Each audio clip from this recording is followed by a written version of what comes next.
জয় গুরু।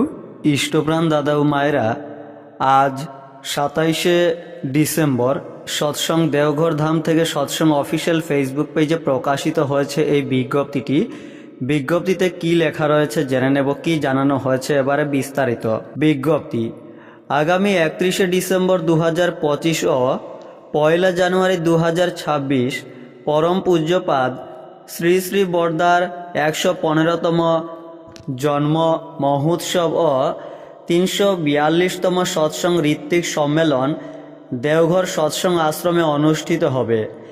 যে সকল কর্মীর পবিত্র পাঞ্জা রিনিউ করতে হবে তারা পূর্বদিনের মধ্যেই ঋত্বিক কার্যালয়ে নিজ নিজ পাঞ্জা জমা করবেন। নিজের সমস্ত রেকর্ড সঠিক রাখা এবং তার প্রয়োজনীয় সমস্ত প্রমাণ সাথে রাখার জন্য সকলকে অনুরোধ করা হচ্ছে, যাতে কাউকে অযথা বিড়ম্বনার মধ্যে পড়তে না হয়।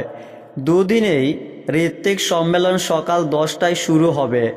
নির্দিষ্ট খাতায় সই করার জন্য সমস্ত কর্মীকে বিশেষভাবে অনুরোধ করা হচ্ছে। সৎসঙ্গ সেক্রেটারি এই বিজ্ঞপ্তি দিয়ে এই তথ্যগুলি জানিয়েছেন। আপনারাও শেয়ার করতে পারেন, সৎসঙ্গ অফিসিয়াল ফেসবুক পেজটি ফলো করতে পারেন। জয় গুরু।